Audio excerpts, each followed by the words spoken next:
the Malcolm Gladwell quote that I have on my website, like, if we all need to think outside the box, maybe the box needs changing, and I want to be with the people who are saying the box needs changing. Like, why are we trying to think outside this box? Like, let's throw the box away. And and those people are farther and few between, but they are out there if you know to look for them.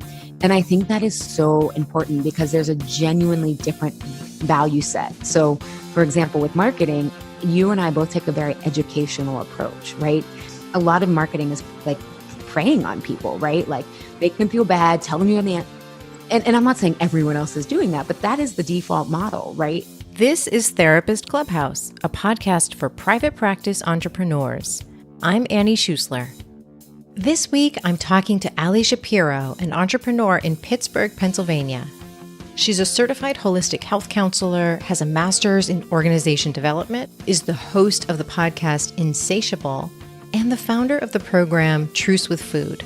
Listen to how and why Ali developed group coaching programs to help people transform their relationships with food and life. Welcome, Ali. Thank you so much for being here. Oh, thanks for inviting me, Annie. So I'm really excited to talk to you about your business. And so you are not a licensed therapist. We usually are talking to licensed therapists, and most of our listeners are licensed. Let me say that again. Most of our listeners are licensed therapists. And I think it's so important for us to talk to you and hear from you because you're in an adjacent field and you have so much about your business that's going to benefit the Rebel community. So you're leading a movement to help people step into truth and choice, and in particular around food and health. So can you say a little more about that and why that is the movement that you're so invested in? Yeah, I think why I'm so invested in it is because the current conversation isn't working. And in our culture, food gets funneled through a diet matrix or a diet culture language, right? So it's about calories or macros. Or on the other hand, it's about being vegan is going to cure your cancer or going paleo is going to solve all your autoimmune problems, right? And there's this middle ground where food can be medicine, and it's also an invitation into the deeper emotional healing that food alone can't do. And I got interested in this as really when I was about 23 and had been binge eating and emotionally eating, and I thought it was a willpower, discipline problem. But when I went down several rabbit holes, I realized that I was struggling with my health as a result of the chemotherapy. I had cancer as a teenager, and a lot of my health issues were caused as side effects from the chemo and the steroids. My depression was caused by that, my reoccurring skin issues. But I wasn't open to this information was starting to get out there, but I hadn't been open to it because I was looking at everything through calories, or that I had a willpower problem and I needed more tips to resist food. And as I searched deeper, I realized that my binging was basically an attempt at PTSD symptoms. It wasn't an attempt, it was PTSD symptoms.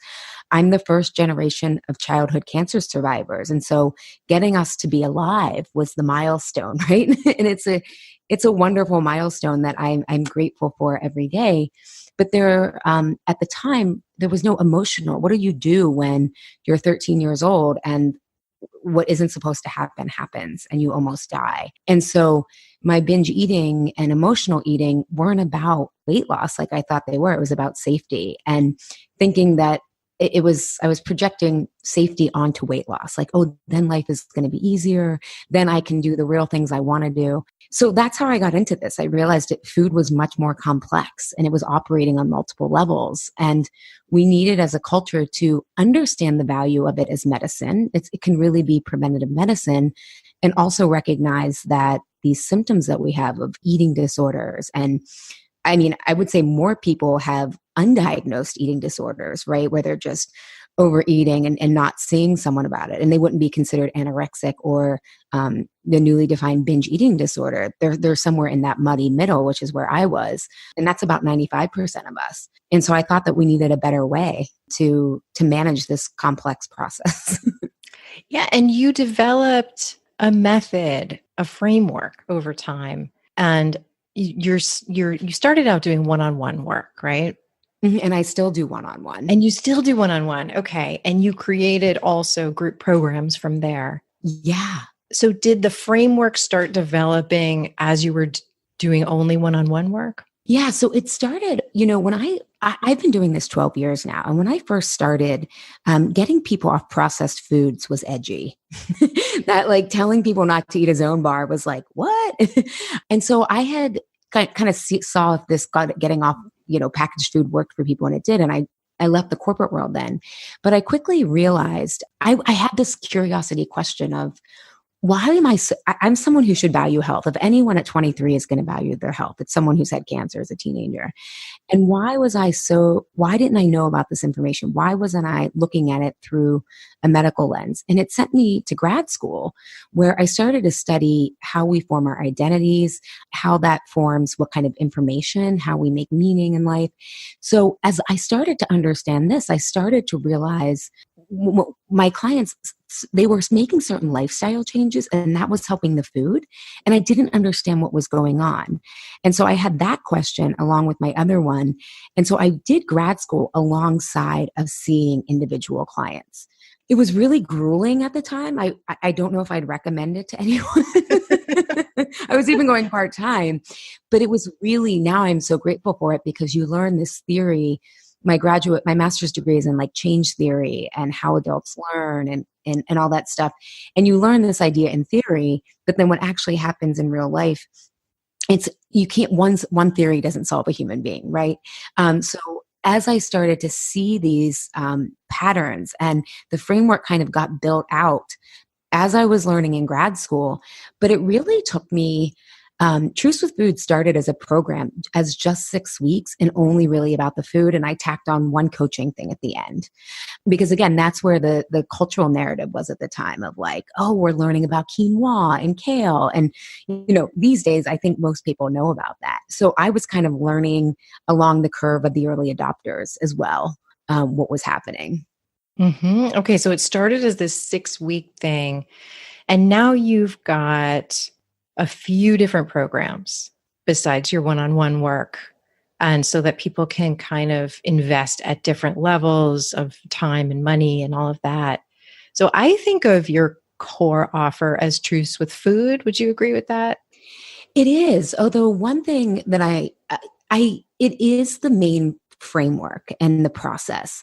I kind of did things from a business perspective backwards, in terms of, I'm someone who is really big picture, and I wanted to understand where I was taking people. I was like, what's happening? And it took me a really long time of observing, and to try to quote scale what's happening on the human behavior level is really challenging, because everyone is so different. So Truce with Food is the core offering of 6 months. And it's a process. I'm glad you said it's a framework. I call it a program, but I want to stop doing that from a marketing standpoint, because when people think of program, they think I'm going to give them recommendations to like deep breathe, or instead of this framework where it meets you exactly where you are and you discover things about yourself and what you need. So it's a process. But and I take my private clients through the same exact process that people in the Truce with Food group program take. What I started to realize is that all of my programs are experimental. One of the issues that I realized around food is a problem of lack of self-trust. Dieting will take away self-trust. Traumatic health experiences will take away trust in your body. Being an American citizen will make you not trust your body.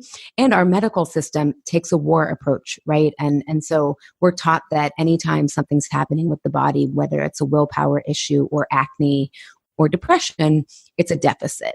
And so I was very mindful and intentional that if people were going to build self-trust, I wanted them to it happen as quickly as possible. So I knew that the design of the programs needed to be experimental. I also know not everyone wants to do that. So when I started working backwards, I thought, what's going to make someone the best candidate and get the most out of Truce with Food? What's going to make them succeed in that? And so then I started working backwards of first I created Freedom from Cravings, because at the time, again, people, the understanding of the emotional and food connection is so much stronger now than it was even 5 years ago. So when I first started going from, strictly one-on-one to group work, I started with my Freedom from Cravings program. And it's a program that's still here today that is experimental based. And it also really teaches you the discernment tool of blood sugar. So why that's important and how that wraps into Truce with Food is that some people will tell you it's not about the food, although part of it is. Part of it is as we start to recognize what causes anxiety and depression is you do need the right foods for your body. And it's really hard to take on that emotional work if you don't have the energy or capacity every day, right? So I initially created Freedom from Cravings because I wanted people to say, do I want to do the experimental work? It attracts rebels because rebels don't like to follow rules. I'm a rebel myself. And do I want to learn about this stuff, right? Like my clients tend to have a health value. And so it helped them to get a taste, no pun intended, and start to make that connection of like, wow, my moods, my anxiety, all of this is actually connected to what I eat. So you're sending people on like little experiments so that they can learn from their bodies and their experiences. Yeah. So the framework that I use with food is based on balancing your nervous system. So I would give people 2 breakfast experiments, and one would be a more what we would think of paleo, one's more vegetarian. And then people can start to gauge how do they feel for the next 2 to 3 hours, because how you eat at one meal sets up your energy moods. And when I realized in diet culture or intuitive eating, everybody was saying, well, eat until you're 80% full, or they were looking at food just from a stomach and a fullness. But I said the body from a nutrition standpoint, you could be full, but your body could still be starving if you don't have the right foods for you. So I got people to start looking at these metrics other than, are you full? Are you, it's like, do you feel clear? Do you feel mentally stable? Do you feel almost an absence of symptoms? So and then once they got that, there's a flow chart in the program. Okay, next we're going to go to lunch, and I want you to experiment because people are on a continuum between vegetarian, Mediterranean, paleo. So it helps them start to, again, oh my God, my body does give me these symptoms. I can learn. I think a lot of people tell you have to learn how to listen to your body, but there's not many guideposts for how to do that. Right, because it's very complicated, right? Listening to your body. It's really complicated. I know my clients are like, I hear I want cheese fries, and part of that is the imbalance, right? And not getting enough healthy fats. And so then we want extreme fats, or not getting, or trying to go carb free when you do need some carbs. And so it's coming out in these really perverted, distorted ways. And so I created that, although then I realized this might be helpful for your audience, that from a pricing standpoint, for people to go from what Truce with Food cost from Freedom from Cravings was a really big jump. And so that's when I created Why Am I Eating This Now? It's a very strong entry point into kind of, if you were to divide Truce with Food into 10 chapters, it's the first couple, I guess, is a metaphor I would use. So people are really, in that program, it's designed for people really to see that when they start thinking about food, it's actually an emotional trigger. Like the same way that people have self-doubt or, imposter syndrome or these mental gymnastics, my clients, their thoughts go to food as a way to procrastinate, as a way to, to numb out from, I don't know what to do here when I'm triggered in certain ways. And so that process really gets people, again, to make a really strong connection between the food, between the emotional stuff not being about the food when it's not about the food. And again, it's intense. Even the Why Am I Eating This Now program, which is 3 months, it's 6 lessons, and then you get 2 months to integrate. You get support after there's no new material. It's really deep and intense, and people are shocked because they've been in therapy, they've worked with an intuitive eater or a bit, sometimes, or a body image coach, and this work is so different that it gives them a chance to see, like, do I want to go further, and do I need more time maybe before I go further? So the offerings in the ecosystem are all around how will this make someone more successful in the other programs. So it's kind of getting them ready. It's like getting them to a spot where they can get the most out of Truce with Food if they're not ready for it yet. Yeah. And I also, a big thing, and this is still the biggest hurdle for people to join Truce with Food, is they're afraid they're going to fail. Like they haven't finished other programs. And I found it so frustrating from an understanding standpoint, because what we teach in Truce with Food is why you stop showing up when you're struggling. Like that's part of when you feel imperfect. And so part of why I want to, and so like, some people hide out as a way of avoiding. Some people, if they conclude that they're too far behind because they go into this competitor response. And that's the stuff that we teach, is because when the issues with food aren't really, when it's not about the food, it's about dealing with imperfection. And so that's the core of the program. And so part of also creating Why I'm Eating This Now was so that people understood that you can't fail at this. Like, as long as you keep trying, it's not like, oh, I didn't do my meditation today, or I forgot my water. And people bring such a diet frame to a lot of people will bring such a diet context to even my marketing, that part of Why Am I Eating This Now was like, I'm just going to show them. I can't tell them in any way until they experience it for themselves. Mm-hmm. And in your programs, I mean, you and I share this ambivalent feeling about coaching, about coaching as it's been described before, as we've seen it before.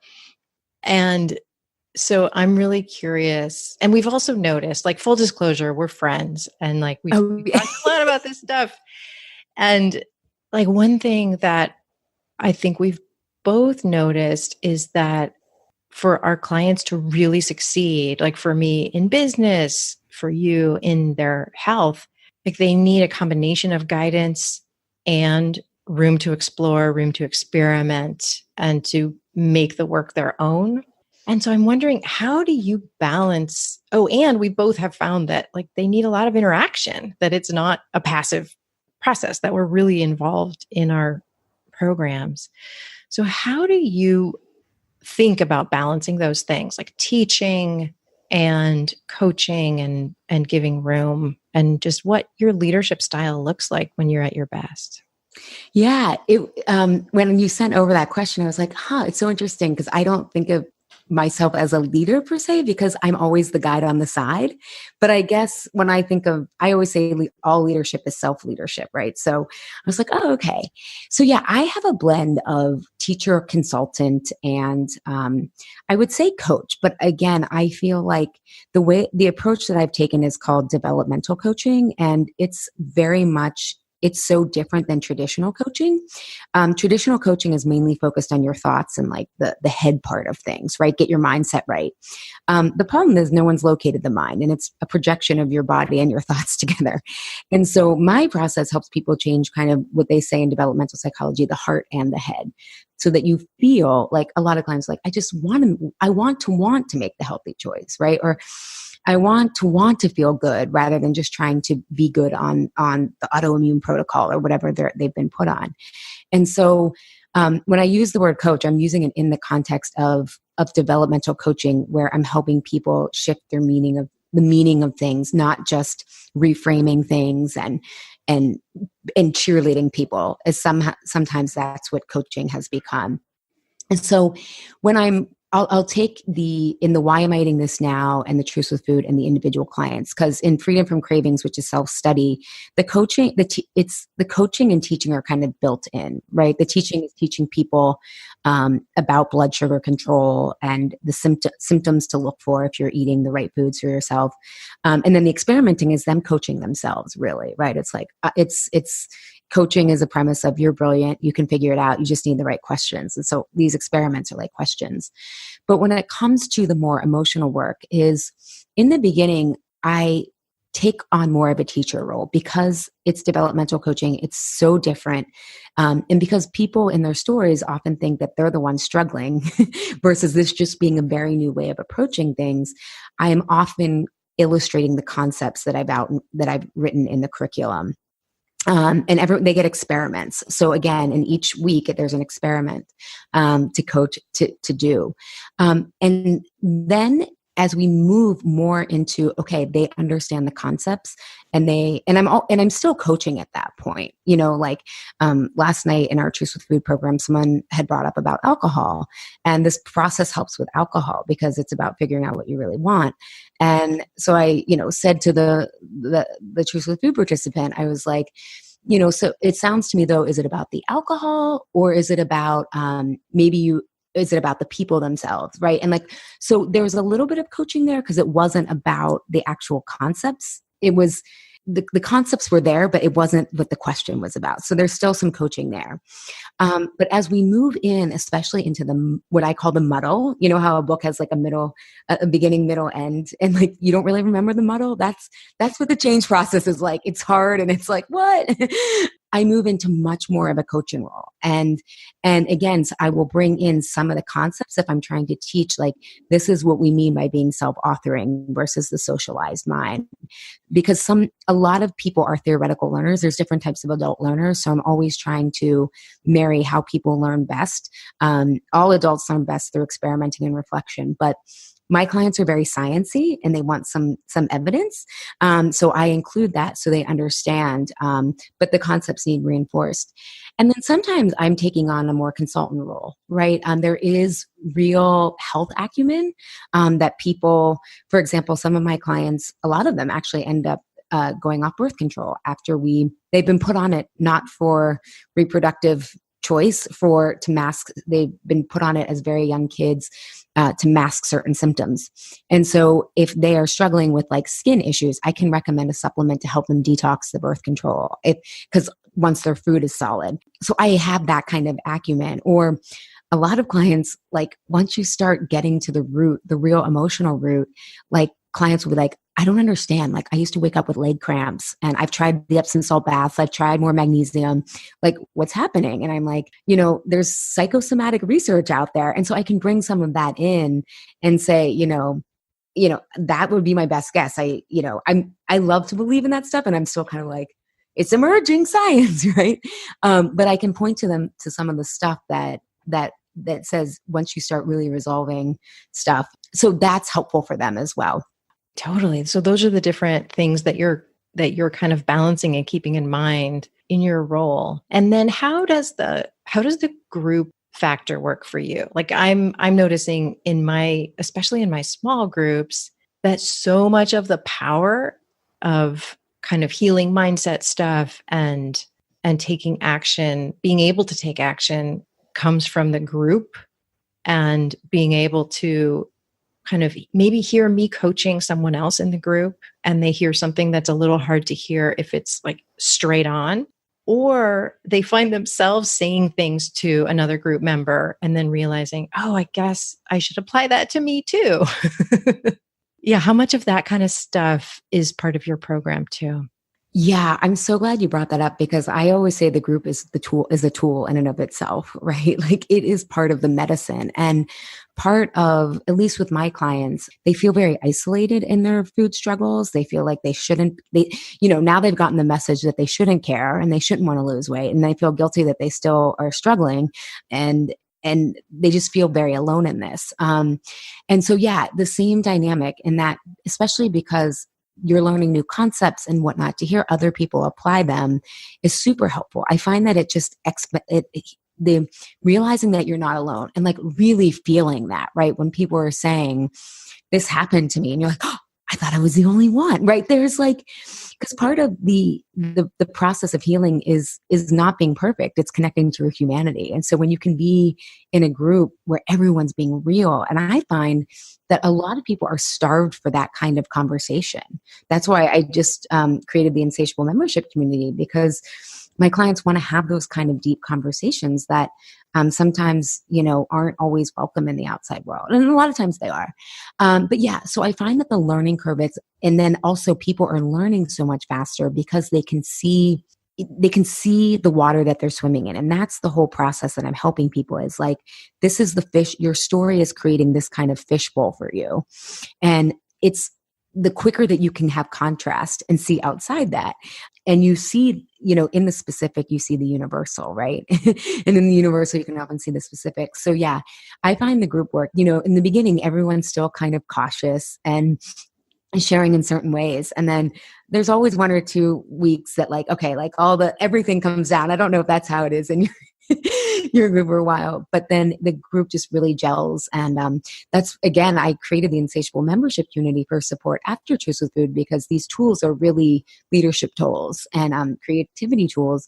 And people were like, I want to stay connected with everyone, because when you go through something that transformational with people, you're not going to get along with you're not going to feel a kinship with everybody, but the small groups, I keep most of my programs pretty small. So everyone ends up, finding several people that they really connect with. And, food on a metaphorical level is attachment, right? We attach with food as babies. And so having that attachment to a group of people that share your values and are sharing this process is really powerful. Yeah. Yeah. That is so powerful. And you're really speaking the language of a lot of therapists when you say that. Like, I'm thinking of the breast and, Yeah. Food there's so many layers to food. It's like, if it was just about nutrition, I would have been bored a long time ago. Right. This is really, okay, that's a really good point, Allie. Like, can you talk about that a little bit? Like the kinds of changes that you see happening for people that don't have anything to do with food? Oh yeah. Clients want, especially if they do either Why I'm Eating This Now, Truce with Food privately or in the group, they all say, oh my God, it's not about the food. The food is actually the easy part, right? First, once you figure out your story and the emotional work, but it's like, oh, the food, then I can be an intuitive eater, right? It's like we reverse it. People try to do intuitive eating first, and then I don't know. And I'm like, no, if you remove what's blocking your intuition and what's driving you to food, it's so much easier to then just learn how to eat based on, intuition, or I look at it through blood sugar and gut health. Those are the discernment tools. But the quote side effects, because this is really a self-discovery process, are everyone's relationships get deeper, even the ones that were good, because they're more comfortable being themselves. Not, as maybe as therapists would say, they're more comfortable being in process, right? Rather than having everything wrapped up. They show up at work and they have more fun, and they show up in their leadership roles. On my podcast, I had one of my clients talking about, she's a nurse and she led other nurses. And she said, if you're a nurse, you never show people your charts. It's not something that, because you're like, what did I write in there? And part of the side effect of Truce with Food was we're going to look at each other's charts, and I don't have all the answers. And as part of the Truce with Food process, she's done a lot of other work. She eventually decided to leave that job because for different reasons. But one of the things that some of the people, as she was leaving, they're like, we just love your authentic, leadership vulnerability. It made us so close as a team. And so they're willing to take those kind of risks that I think you hear about in theory, growth mindset, and are all good, but they can be really scary to actually implement. And so I would say about 80% of my clients have a shift in their career, or or if they're self-employed, their businesses, because part of what drove them was this great, trauma can drive people to do really great things. But once you sort of aren't as reactive, you get more in touch with what you want versus what you're trying to defend. And so, people stop spending money as much. That's been a huge one. Or they're willing to start to look at that relationship. And another big side effect that I love is, I joke with my clients that this is like an, intersectional feminist Trojan horse of breaking down binary thinking and hierarchical thinking. But by the end, they're like, it's not really a Trojan horse, Allie. I'm like, okay. But by the end, they understand why I care so much about it. And they become they're like, I'll tell anyone that will listen about birth control, or about about what's in our food, or what I've been putting on my skin. And it's just such a tangible entry point. So I like to think that there's more aware that, and we're all on a continuum. God, I still have so much to learn, but it's amazing what happens when people get back to what's true to them and they feel comfortable showing up that way. Yeah. One client too, I just thought if she left a job and made more money and she got her period for like, she had been, the doctors had told her she had never, would never get a period. She got her period, her skin cleared up. She left a job and made more money. And I was like, see, there's the value of the program. Yes. It just spreads out all over the place. And it's, and I keep in touch with a lot of my clients. And what I love is hearing, like, even several years later, it is dramatically altering their healthcare choices. So I had one client who, she just wasn't getting over this chest cold, and she goes to the urgent care place and they want to try to put her on all these antibiotics when she didn't test for a bacterial infection. And the guy gave her all of these drugs, like over the counter stuff. And she just had done enough work with me and like trusted herself enough that she was like, I'm going to wait this out. I think I just need more time. And on the way out, he had like weighed her and told her that like she was overweight and she needed to like eat less and exercise more. And she's like, what the hell? She's like, first of all, when I got on the scale, for me, she's like, I've actually lost weight during a really stressful time. She's like, which I was proud of. She's like, but if we wouldn't have done our work together, I would have taken, first of all those drugs that would have messed up my gut biome, the antibiotics and all that stuff, spent all that money. And then I would have like gotten the same vicious cycle I've always been in, where I start exercising. And she's like, now I was like, what the hell? And she's like, I went home, I drank some more fluids and rested, and I was clear in a couple of days. And I was like, that's the amazing thing is, and I can't predict that because we do need Western medicine at times, but there's a lot less medical care that you often will need in the future. And that is, to me, something that's really important because one of the biggest causes of death is our medical system. So we have to be more judicious with we overtreat a lot. Well, some people are undertreated and some people are overtreated. So, but yeah, so the side effects, and it's just, they're so much more courageous and willing to take chances. And I think we need people like that right now. Yes, we do. We absolutely do. So, okay, so I want to talk about marketing a little bit. So one theme that you and I have talked about is how you want to show up, like how we want to show up as marketers. And like one thing I've heard you say is that you don't necessarily want to have a huge social media presence. Yeah, I mean, I think I would if it was easy. I mean, I'm very extroverted and I love, like, I get a lot of engagement in my social media as it is. Now it's not, I mean, I have I think 13s and some change on Instagram, which is my primary one, or I share articles on Facebook. I maybe have 1,000 people there. I love genuinely having conversations with people about what I post or whatnot. And I think even though maybe it's some belief or whatever, I want to get back to everyone. I want to chat. I want to be like, what did you think about that? And so if it was easier to get social media followers and there wasn't some sort of I don't know, maybe I'd be fine having more. It would probably be a lot more work and a lot more conversation, and I'd probably have to figure out how to do that. But I just love people and I love having connections with them. So yeah, I mean, yeah. So that part of it is good. But I'm wondering, how do most of your right fit people find you? Is it through your podcast? Is it through ambassadors who have done your program? Where do most people come from? Yeah. And as you asked me that, I was thinking it has shifted and changed. So I think what's important is that things really started to I've always had wonderful clients. I am so lucky. I mean, I'm so lucky. Most of my clients are they all are amazing. The ones that I continue to work with are just great. And I think one of the big things, though, that I had to get comfortable with in terms of my marketing was owning that this process is challenging. And I think that's important for your audience who are rebels and kind of making, I don't know, forging new ground. Is that the word? Is that when I was starting to really think about my positioning and my marketing, I honestly was like, is anybody going to want to do this? Not because it didn't work, but because it is challenging. And I realized that I was bringing this lens of it took me 12 years to do my own process because I had no map, right? For my clients, it takes about a year. So that helped me say wait a second, this isn't going to be for everyone, but people who want to save time and just effort, it will work for. And then also just at the time, people still in my industry, a lot of what they're offering is like pleasure, like take more baths, or I call it girlfriend advice, right? Like buy yourself flowers. And that stuff's great, right?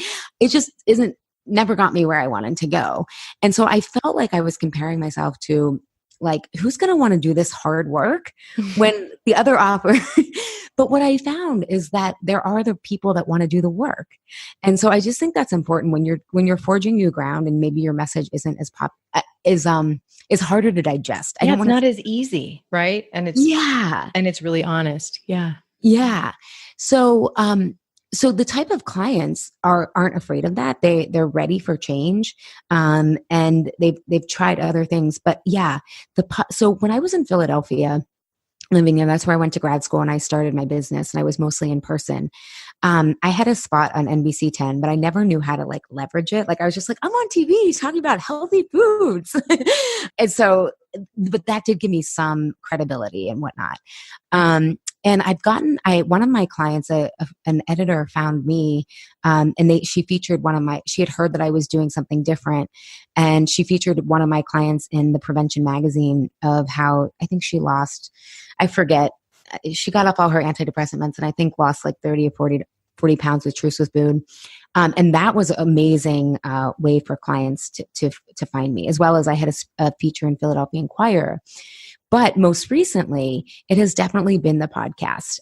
The podcast it's pretty, in terms of downloads in iTunes, it's in the top 20%, but it's definitely not a platform that some other people have. But I find that, and a lot of the reviews are like, there's a lot to unpack in each of these episodes, or Allie's style is different, but if you hang with it, and I'm like, oh, those are the people like I'm so grateful for, right? I'm definitely don't have the most popular program, but I have like my right people. And so I found that the podcast was the best way for that, because people were starting to understand the nuance and complexity of what they were embarking on. I mean, my process simplifies some of that, but it's still messy. It's still complex. And I wanted people who knew that that's what they were getting into, instead of like, okay, you're going to, learn to breathe and meditate today for 10 minutes and then ask yourself, is food worth it in the moment? Or, those other things I wanted people to understand. Truce with food is so hard. Even people who have been through it, they're like, I don't even know how to explain this because it's so wild. But at the same time, I'm still the same person. I'm just more me. And so I try to use the podcast for people to understand as much as possible without going through it, if they want to engage in this type of exploration and discovery and topics. I love it. Yeah, because if you're not selling something, like so many of the people I work with and me and you're not selling something that is a blueprint. It's an adaptive challenge. Yeah, it's harder to sell in a certain way, but I think it is all about really not dumbing it down, but finding ways to describe it, finding ways to kind of show people through your podcast, through your content. Just show people how you're different so that the right people find you, and you're not like trying to compete with people who are providing blueprints or, doing things the way they're doing things. Yeah. Yeah. And yeah, I mean, when a couple of the people who just joined Truce with Food, I was just like, hey, what made you say yes? And they were like, you didn't offer any gimmicks. And I was like, oh, that's working. So being honest is working with a lot of people. And they said, you talked about getting to root causes. And I was like, okay, so there are people out there that, and again, sometimes I bring my own, I don't want to say baggage, but my own experience to this. Like, it took me so long to have my own Truce with Food, but I didn't have a map. And that's why I'm so passionate about this, is because I'm just really stubborn. So the good part of that is I'm persistent, but I don't think most people would have like gone to grad school, spent 12 years trying to figure this out. And they shouldn't have to, right? That's not their work in the world. And so I don't want my clients thinking about food or their body. I want that to be in the background or support them, not hinder them. So I also have to remember that, like, so many of my clients say to me, like, yeah, this is challenging, but I can't tell you how relieving it was to know I'm going to work on my story instead of trying to count calories again or try to meditate again. And it doesn't mean that maybe they don't meditate. I don't want to throw meditating under the bus because that helps a lot of people, but I got more and more confident as I got the data that there were people out there. And I think my clients are braver than me. Like I'm really risk adverse in many ways. And so I think they're much braver than me. So you really draw people who are adventurous. Yeah. And rebellious. And I think they're just tired. Right. And like, and I'm also realizing my clients are they're people who are out in the world. Like their careers are really important to them. Like they are doers and action takers, and that's why they're so stumped, right? Like what, and so yeah, so I think it also has to be people who are on the path of self-authoring or want to be in the driver's seat of their life, instead of more passive. And I don't think there's right or wrong. It's not a judgment. I just think some people, yeah. And sometimes I'm passive. It all depends on what mood you're in, right? Or what stage of life. Yeah. Yeah. Or what area of your life. Yeah, absolutely. Yeah. And if it's a big enough pain point, I mean, that's one thing that I remember learning in grad school, especially with, in terms of marketing. Once I immediately realized like, oh my God, this is like weight loss will be a side effect of if you're meant to lose weight, it's a side effect of physically balancing yourself and emotionally balancing yourself. And I was just like, I'm never going to mention weight loss again. And my professors were like, I mean, they weren't helping with my marketing or whatever, but they were like, remember, you have to meet people where they are. And so I still don't promote weight loss, but I also say like, we can honor that you want to do that. That's not the focus of this, but we can still hold that, and explore what you think weight loss means. And that's actually part of this program. We project ease, meaning, and safety onto thinness. So if they're willing to explore that, I can still bring in and acknowledge that very real fear. You're not going to overnight, if you wanted to lose weight and you're gaining weight, it's just not going to disappear. But that's part of what I've also integrated is like, let's explore the meaning of what you think, what kind of relief do you think you're going to have? So you're drawing people who are wanting to have the kind of conversation that you want to lead, that you want to be part of. Yeah. And you're probably drawing smarty pants, right? Like without a doubt, without a doubt. Yeah. Yeah. And smart and different. Yeah. Yeah. People, I mean, I always think curious people are smart people. And so it's like, they're definitely smart people, and they're, I mean, the paradox is the more you learn, the more you realize you don't know. So you go down more rabbit holes. And I think there are people, I do think my clients are rebellious. I don't know if they would, a lot of them say, well, like I rebel in certain ways, but I'm such a good girl in the other way. And I'm like, well, you're rebellious in the areas you're confident in. We're just going to make you more rebellious because we're going to make there be more areas you're confident in instead of less confident. I'm like, that's my secret agenda here, is that you all just start rebelling. Start with your food choices, then your health choices, then you're going to be the one speaking up at work, and then you're going to be the one creating rebelliously. And it does happen. I see it. And because I stay in touch with a lot of my clients over the years. So it's so fun to see them like 4 to 5, because these, like I said, they're just life tools for doing anything that you want to do courageously, which means you're going to have to do it imperfectly. Mm-hmm. Mm-hmm. Yeah. And one more thing about marketing that I think is important. Well, there's probably a lot more things that are important, but one thing that comes to mind right now is like, you're not running an enormous group. And so you don't necessarily, just like me, you don't necessarily have to have a huge internet personality in order for your people to find you and for you to get to work with them. That a lot of that is not happening in public. Like a lot of that is happening because someone's listening to your podcast and then they're finding you. So if you're running a smallish, high investment group program, it's just going to be a different, more intimate kind of marketing, I think. Without a doubt. And a lot of my clients aren't even really on social media. Their jobs are pretty demanding, or they come home at night and then like that's when they zone out or something. They're trying to get off social media. One thing I think, and I need to work on this here in Pittsburgh, and I kind of have this story that like there's not a lot of integrated practitioners, but when I was in Philly, I did have like integrative physicians. And even now I have some people who do virtual, like integrative psychiatrists or whatever, who refer people to me. And it has, I think, at least when it comes to health and therapy, yeah, you have to feel like you have a relationship and you can trust this person, which podcasting I think is excellent for. I don't know if social media is really that that kind of, that medium, right? I mean, I show up, people are like, you show up the same on the podcast that you do in the group. And I'm like, oh, I didn't know people showed up different. I don't know how to, Remember how to do that. But yeah, I think when you're doing like small group, I mean, maybe you can really get, when I created Truce with Food, I wanted people to get the kind of results that were possible. Like I am a maximizer.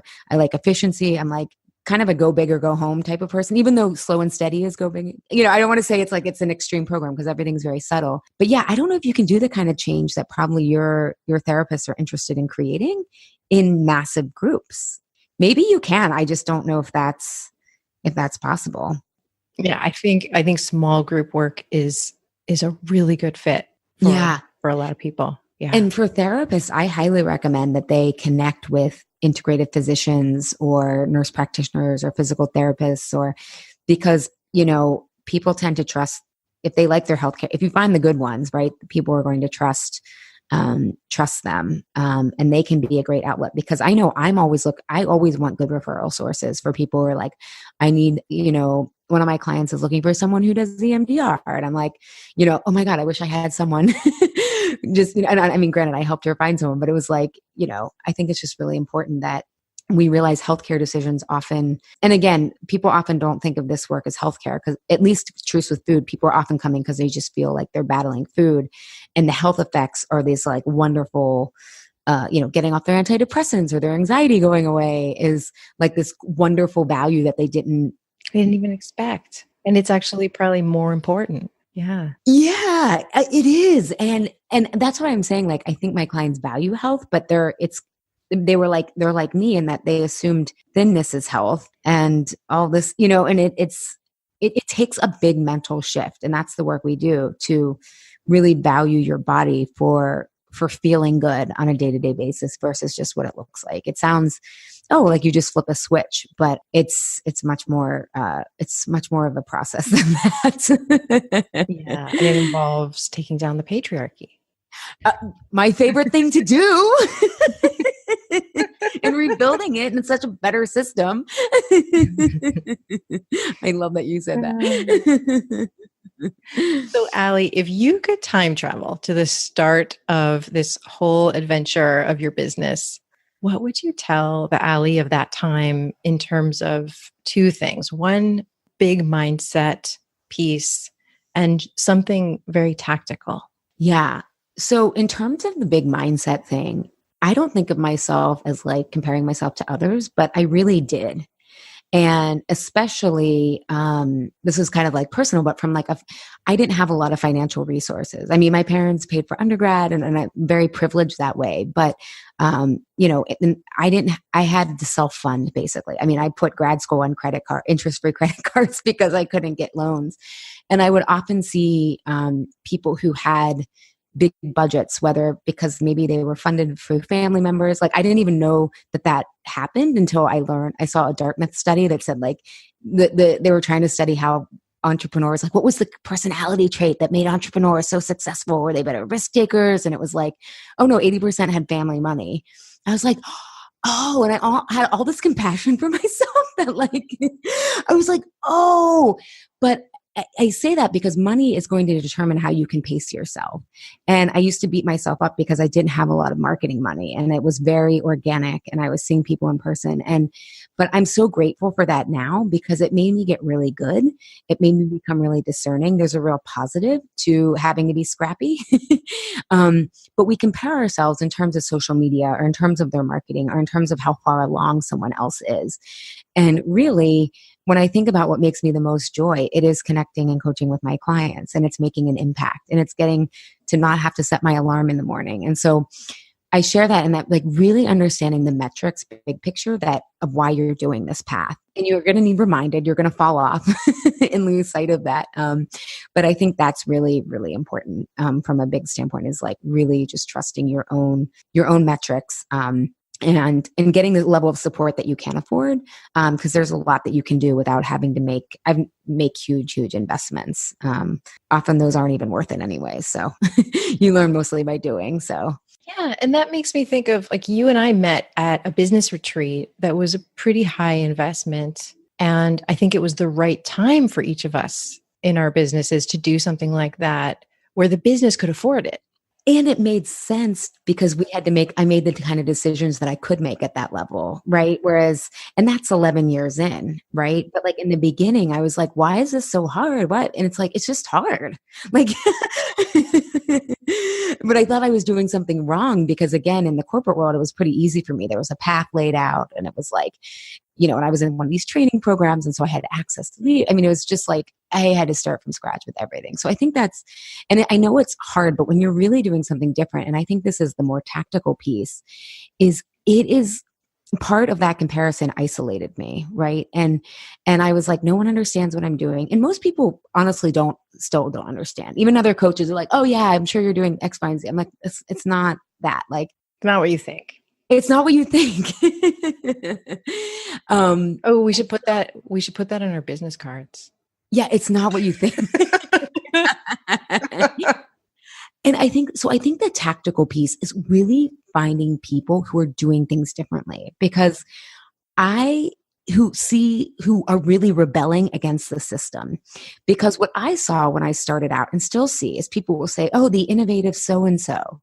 And then I look at what they're doing and I'm like, what's innovative about this? Like, you're still promoting capitalism and crushing it and, all that stuff. And I have found the most, like, meeting people like you, or, people who are genuinely like, Malcolm Gladwell quote that I have on my website, like, if we all need to think outside the box, maybe the box needs changing, and I want to be with the people who are saying the box needs changing. Like, why are we trying to think outside this box? Like, let's throw the box away. And like, and those people are farther and few between, but they are out there if you know to look for them.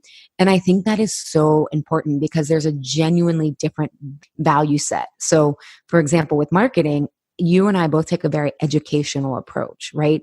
A lot of marketing is like preying on people, right? Like, make them feel bad, tell them you have the answer. And I'm not saying everyone else is doing that, but that is the default model, right? And right. Like, do you want my free offer or do you want to be a big loser?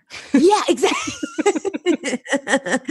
Or do you want this formula? Or are you going to be fat forever? And it's just like, oh, it feels so icky. And I think we have these intuitive senses, but then we don't know what other choices are out there. And candidly, we have to make those other choices. They don't exist, but you can build them in community with other people who are thinking different, like genuinely think different. And I find the, quote unquote, well, not quote unquote, but being with people who have, I mean, this sounds like, no, I guess it sounds normal, but like marginalized identities, whether women or queer or people of color or different financial class growing up than I did as middle class. Those are the people I'm learning the most from, because they're so much further outside the matrix than I am as a white woman who grew up, middle class. My health experience has made me really critical of the matrix and feel outside of it. But finding people like that, rather than kind of going with the patriarchal, white supremacist, capitalistic marketing approach and business model approach, right? Which is kind of like, don't even look at people like people, just get people on your list. And it's like, I can't, like, I really care about people. I'm fascinated by people.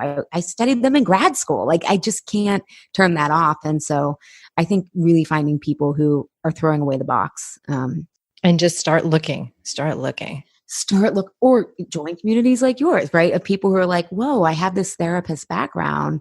And it's kind of like with my clients, a lot of them work in nonprofits. And by the end, they're like, oh, I see some holes in the nonprofit model, right? Like, nonprofits should be trying to put themselves out of business, not get more and more services, right?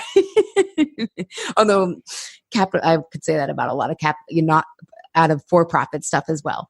If you're really, I mean, that's a whole other conversation, but do you know what I mean? Like, it's really getting people who are curious and questioning. And we're in this time where people like at least for someone like me, again, white and middle class, grew up that way.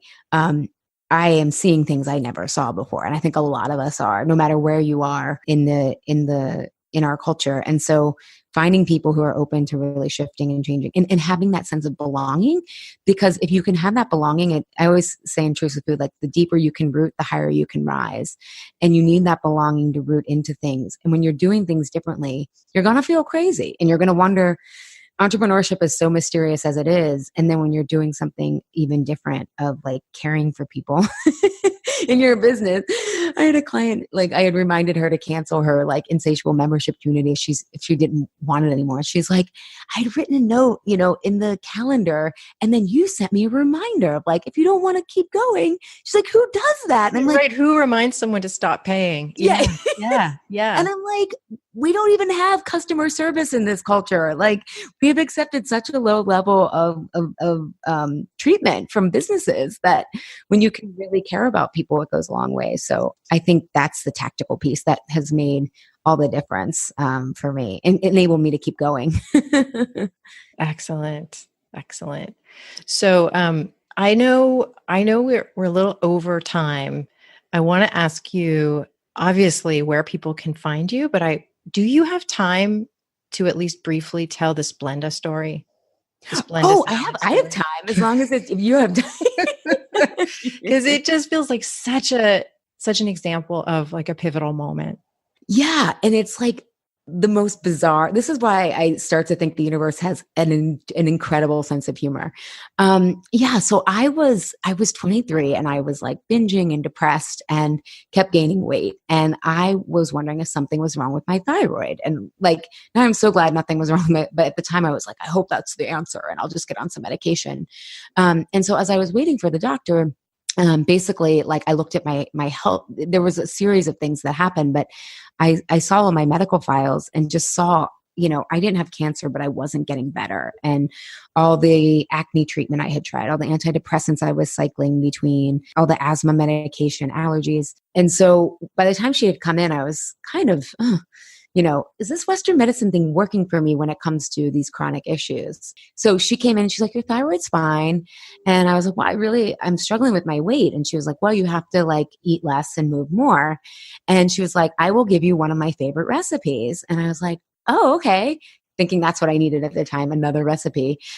She's like, you can take salmon. And she's like, and it even comes in a can if you want it too. And she's like, and then you sprinkle Splenda over it and put it over a salad, like a bed of salad. And I was like, okay. And I had done my own research knowing that artificial sweeteners have been linked as carcinogens in independent studies. And I was just like, why is my doctor, who knows I've had cancer, recommending Splenda to me? And I just kind of walked out of there being like, I am not going to get my answers here. And granted, there was so much more that had to happen afterwards, but that was kind of the turning point, that cognitive dissonance of like, how does this authority figure, why is she recommending something to me that I like pulled off of like I don't know, like a magazine article at the time. The internet, I wasn't super into the internet then. It was that long ago. So yeah, that it's just kind of like, whoa. And God, who knew the rabbit holes I would be down from that little recommendation. Mm-hmm. Yeah. And it just seems like such a pivotal moment in moving to self-authoring and self-trust. Yeah. Yeah. Yeah. I'm sure there was a lot that took me up to being so exhausted that I was ready to even like not run with that recommendation. But yeah, I still, oh man. Yeah.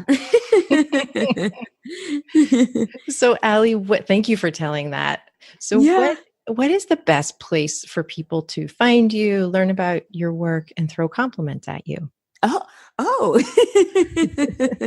Well, for compliments, my email and phone number. No. Well, you mentioned the podcast. So my podcast is called Insatiable, and it's found where all your great podcasts where you listen to Rebel Therapist, etc. On. And then in terms of social media, I do like Instagram the most, which is at Allie M. Shapiro. And then my website is allieshapiro.com. And if people want to take a quiz on what their comfort eating style is, or why you turn to what kind of stress makes you turn to food, and what patterns are contributing that, they can take the quiz on the homepage to see what their own pattern of stress eating is about. So thanks for asking. Thanks for listening. We went to some wonderful places in this conversation that I know matter to you, like how to create a business that's ethical and meaningful. I am so glad she shared her story with us. I also want to tell you about the Signature Heart and Soul Retreat. Rebecca Wong and I are hosting this 4-day retreat in just a couple weeks in Phoenicia, New York. It's a 4-day experience at a retreat center in the heart of the Catskill Mountains. We'll guide you through a process to hone your signature. What we mean by signature is the work you're known for, your most important message, and your unique contribution to the world.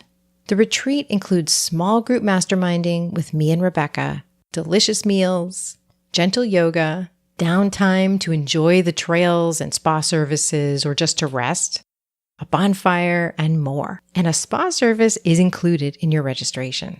After the retreat, we'll follow up with 6 monthly mastermind calls with Rebecca and me. This all happens in just a couple weeks as we release this episode. To see if we've still got spots available and apply and register, go to rebeltherapist.me/signature-retreat, or just head over to rebeltherapist.me and you'll find the retreat under Work With Us. See you next time.